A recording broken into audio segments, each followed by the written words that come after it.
Piper's Run. Piper didn't tell me what happened on that planet until years later. It explained so much about her. Things you would never be able to understand. The places she would never go. How fears get baked in. Sec Chief Emma Boone, Lumina Station, 2670. "Look, man, you're not hearing me," Piper interrupted Captain Daniels on the comm. "The entire lake is gone. The bottom is not even wet," she said as she hopped down from her ancient mech. Daniels was the captain of the space freighter named the Miles Causeway. It was small, with a crew of 6 total. 7 if you count the captain's wife, Gloria.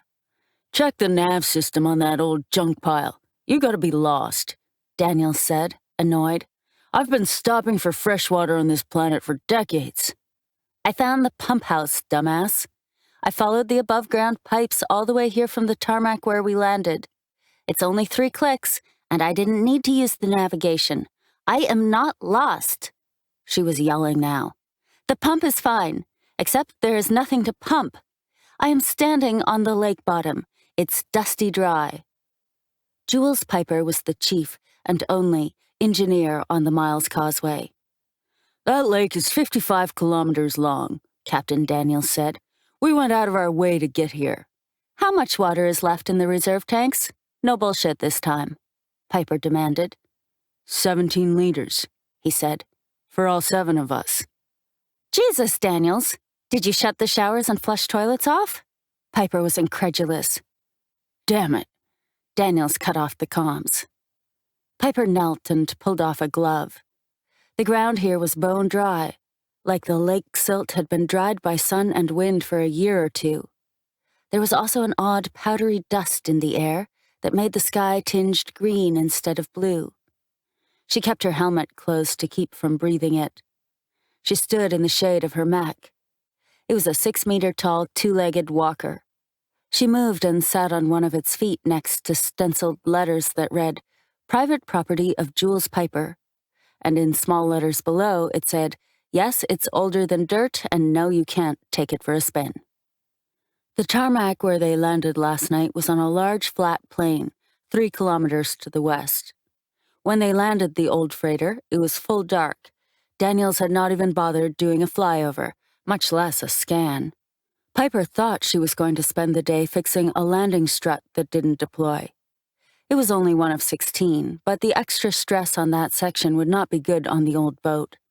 She'd be patching micro-breaches in the hull for the 3 weeks until the next stop, probably while drinking her own piss that had been run through her vac suit recycler 100 times. "God damn it, Piper," Daniels screamed over the comm. "How could you let the water reclamation plant fail? You were supposed to be so smart. Fix the thing. Some engineer you are." "Gloria used the last of the fresh water, didn't she?" Piper was calm. "You told her we were topping off today, didn't you?" "Damn it, Piper. The water ran out while she was all soapy in the shower." Daniels had panic slipping into his voice. "This has never happened before. How can this kind of thing happen?" "Daniels, one thing at a time," Piper said as she began to climb back up the rusty 2-legged mech. "Tell Gloria to wipe down as best she can with one of your towels. Take her to the med bay and wipe her down with the wipes from the yellow dispenser. That at least will keep her from going insane before we get to Lumina Station." "Okay, that's a good idea," he said in a subdued voice. "Next, make sure they all know we are now on strict rations, water, and food. All the rehydrators are now offline," Piper continued. "Beer included. It's going to be a long 26 days to Lumina. Time to pull on your big boy pants and get your shit together." "Jesus, Piper, this is bad." All confidence disappeared from his voice. "Gloria only married me because I was the captain of my own ship." "We will manage," Piper said, sounding more confident than she felt. "I will rig something with the gray water when I get back. At least the heads will flush then. But right now, I'm going to run the mech to the other end of this lake to see if I can find a low spot. Any water is better than no water." "I knew I should have kept the shuttle," he said. "It never got used. I never thought we'd need it for anything, much less harvesting ice. Paid for my wedding and honeymoon. Damn it." Piper shook her head for the 100th time but said nothing. "Look, Piper, I swear I will listen to you next time," Daniels said. "I'm glad you had that old mech." And with that, terminated the call. Piper climbed up to the top and dropped into the cockpit and closed the hatch above. She took off her helmet and cranked up the cab cooling. The cab's 4 curved screens made a 360-degree view of the landscape around her. A tactical map was being created based on line-of-sight observations of the computer. The computer tech and programs were obsolete but still useful. It was lucky they had this old thing, otherwise she'd be walking. She picked a distant point to the south and set the autopilot. These kinds of mech had antiquated steel plate armor that was useless on the battlefield today. They had not been used in war in almost 100 years. They were all but obsolete, not good for much at all except as hobbies for mechanics or maybe scarecrows for farmers. Piper checked the ammo load for the 2 outdated rail guns. She targeted and zipped off a quick burst to check the targeting computer. It was still low and to the left. The target compensators were maxed out already in those directions. But knowing this, she could manually compensate. The mech moved smoothly along at a steady 30 kilometers per hour, and she turned on some classical music, Led Zeppelin from the 20th century. She was imagining the way Daniels was mishandling the water situation with the crew. She was probably getting scapegoated again, as usual. Even the crew didn't buy that crap anymore. Well, the command crew, anyway. They had to work with Daniels all the time. They saw it. This load of parts and organics for Lumina Station will make a ton of profit, thought Piper. Daniels will be his usual generous self with bonuses to keep the crew. He was an asshole, but like family. "Chanda, this is Piper. Come in," Piper said, opening a channel with audio and video. Chanda was the comm officer and her best friend. A window opened from the bridge of the freighter. Chanda was a light-skinned black woman in her mid-30s, with short, buzz-cut hair and a face full of freckles that made her look younger than she was. Piper thought again about cutting her hair the same. "Hey, Piper, don't say good morning because I have just been informed that there will be no coffee for the foreseeable future unless you fix the damn water reclamation system," she said, rolling her eyes.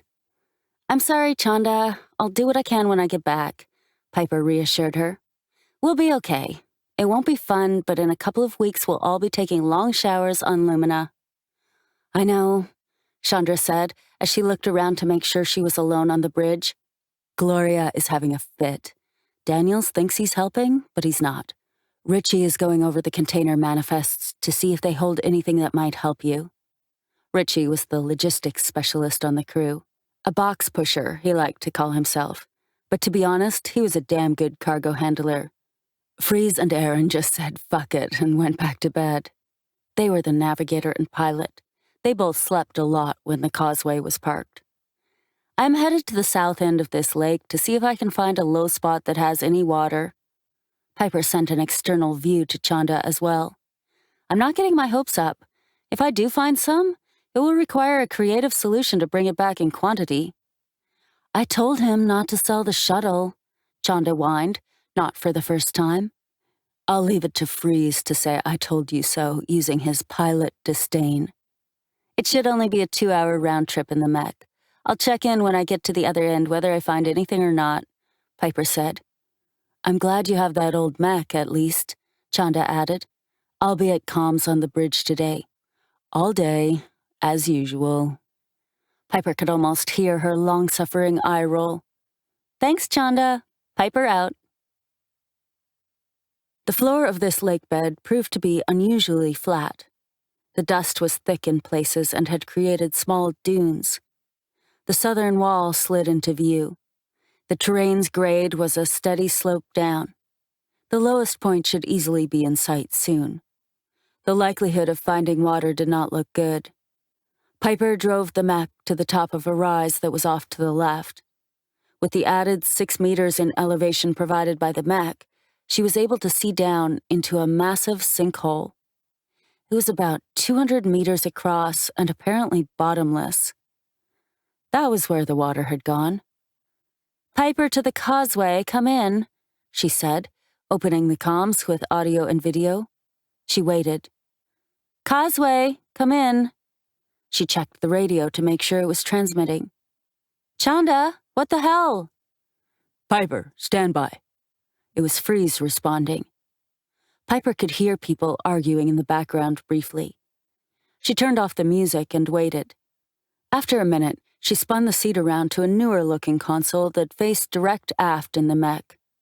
After a complex login process, the security camera views came up to reveal the entire crew on the bridge, all 6 of them. Captain Daniels and his new bride, Gloria, were screaming into each other's faces like no one else was present. Chanda, Freeze, and Aaron were all having a heated discussion over the engineering console, and Richie, the logistics guy, was sipping a beer like there was no chaos around him. Piper turned off the feed and turned back to the vista with the sinkhole. She planned to record the feed to save time and explain later after she got back. She was zooming in the video, searching for sand of the right texture that she could load into drums to help filter the gray water, when she saw it. She stopped and zoomed in on the remains of a crashed ship near the top of the wall on the far side of the sinkhole. Just the central infrastructure remained. By the scale of it, Piper would have bet money that it was the cause for the sinkhole to open.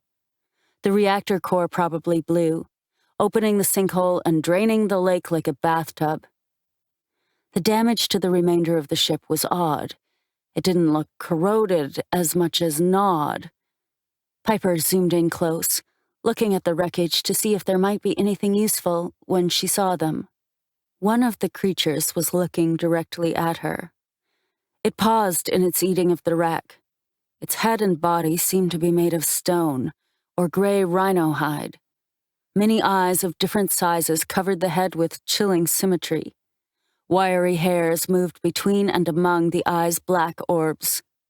Its toothy, gaping maw looked like it was frozen in a horrific, silent scream. Its many-segmented body made it look like a giant centipede.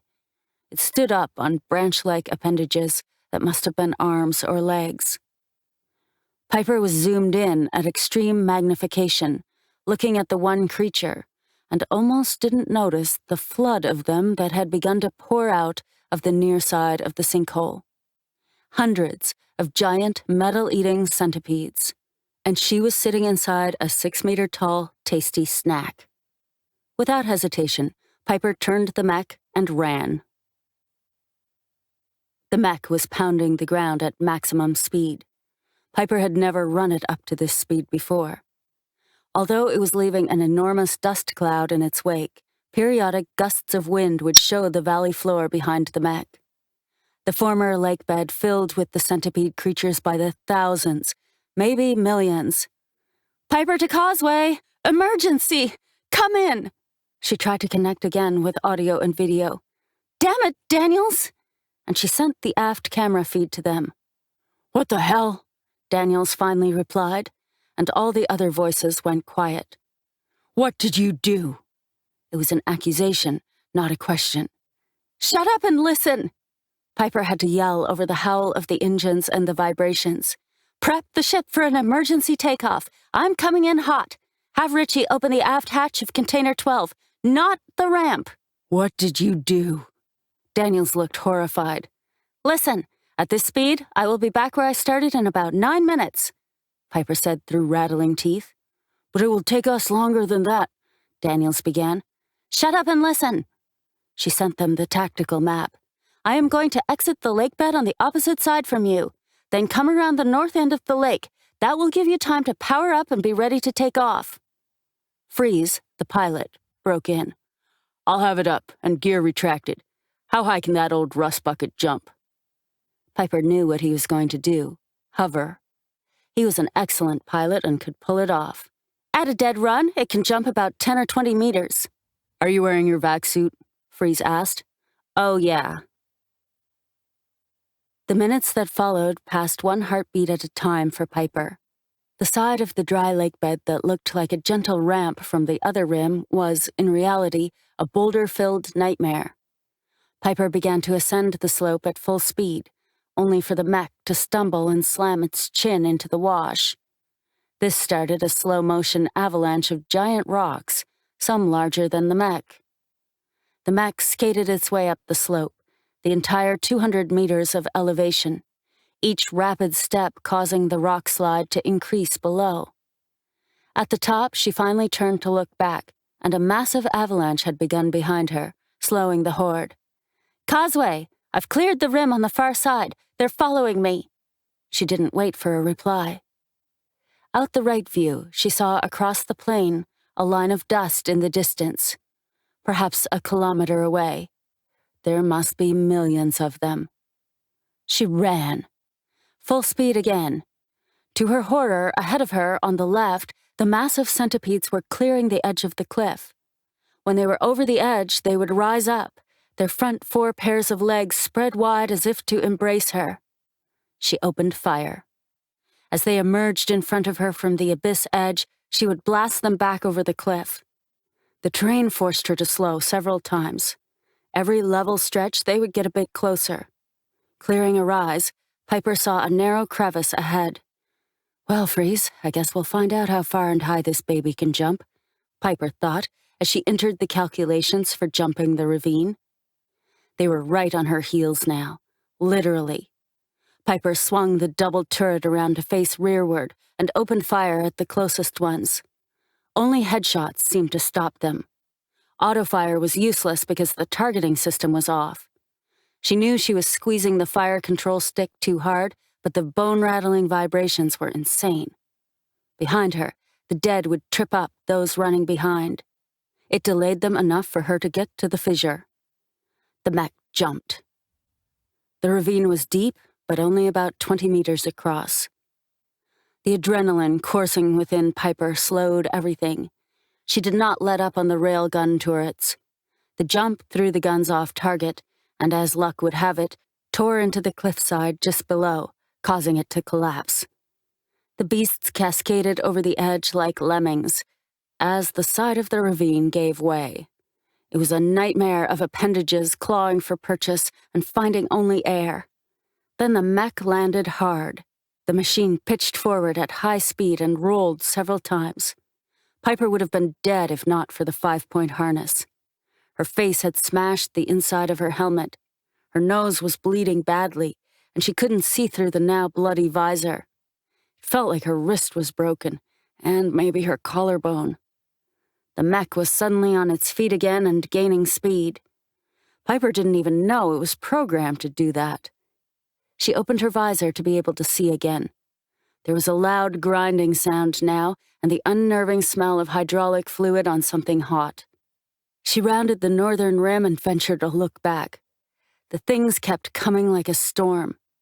The mech began to pull away from the horde, but in just moments, the ravine was utterly full of their bodies with more of them coming, and now they were on her side of the abyss. They had made a bridge of their dead. "Freeze, I am 3K away." That's when she noticed she was driving the mech at full speed toward another wall of dust. They were coming on that side of the rim as well. "Causeway, get ready. This will be close." Piper went over the final rise, following the overland pipe to the tarmac. The Miles Causeway was gone. "Daniels!" Piper screamed. The things were now closing in on her to the left and the right, from the north and south. Warning lights and alarms were sounding in the cockpit. The grinding sound of the running mech was louder. Wiping the blood from her eyes, she began running along the tarmac toward the range of mountains in the distance. She knew then she wouldn't make it. The realization struck her suddenly. She sat back and assessed herself. The anger and panic dissipated. She relaxed against it all, thinking, "Daniels, you dumbass, you did the right thing for once in your life. You saved who you could. You saved the people I love. Thank you." They were closing in now from the left. It wouldn't be long before Piper was overwhelmed. These metal-eating monsters would make quick work of her mech, and then her. Proximity alarms began to scream in the cockpit. "What the hell?" The Miles Causeway, a Caldwell-class 12-can freighter, passed directly over her. Get ready to jump, Freeze ordered over the radio. You'll know when. They were flying impossibly low, passing overhead. When the causeway decelerated, she jumped directly into the aftmost open shipping container. The toes of the mech caught on the edge of Container 12 and flipped in, crashing into the opposite end of the inside of the long steel box. The mech landed on its back, facing the opening. A half a dozen of the nightmare things had managed to also jump into the container behind the mech. Their eyes, whiskers, and gaping maws were nightmare made real. Piper opened fire. The guns still worked, even though she was upside down in a tangled pile. She ripped into them, and they all fell back out of the opening as the ship gained altitude at a steep incline. Piper, it was Chanda. If you got anything left, there are 2 more clinging to the outside of your container. Piper turned the turret to the outer wall and strafed back and forth until the structural integrity of the container was compromised, and the railguns exhausted their ammo. The mech began to slide toward the back. Piper jammed the white-hot guns into the floor to arrest her slide to the ruined aft opening. The guns were so hot it welded them there. That should do it, Chanda said in a deadpan calm voice. Hold tight, Piper, Richie said. Let us gain a stable orbit and we'll come get you. Is your helmet sealed? Roger that. Only then did she begin to feel the pain, and then the bliss of oblivion. Piper woke in the med bay. Daniels was sitting there asleep in a chair. The clock said 02:30. Welcome back, Chanda said as she came into Piper's field of view. Why do people always say that in the med bay? Piper groaned. Say what? Welcome back. Piper tried to sit up but couldn't. I was here the whole time. Welcome back? The pain stopped her. So, what's the deal? The worst thing is your broken wrist. You never let go of the fire-controlled joystick. You were tearing it up, even worse after you broke it. Torn ligaments and ripped tendons. Gonna need a real hospital or AI medbay to fix that. The rest are just bad bruises. Your face looks like you broke your nose, but you didn't. Your collarbone isn't broken, but we think you dislocated your shoulder. Must have gone right back in. How's the ship? Everyone okay? The ship's the same, Daniels said, rubbing his eyes. Some guy named Locke is going to be pissed about his container. Did you have to jettison the load? Piper asked, as she found the control for the bed and moved to sitting position. That's the weird thing. That entire container had only one thing in it, a single case. Small like a suitcase, Daniels said. We put it in your quarters. You can give it back to him when you explain about his shiny new container. Get some rest. We're already on the way to Lumina. Daniels got up. Tomorrow, see what you can do about the water situation. Slacker. He smiled at her, adding, Don't worry about the water too much. We'll live. Turns out Richie has a whole pallet of good beer and another of Campbell's chicken soup he had stashed and was going to trade in the market on Lumina. Thanks, Captain. Piper never called him that. He walked out with a wave, closing the hatch behind him. We'll all smell like ass when we get there, but we'll get there, Chanda said. Piper fell back asleep, smiling.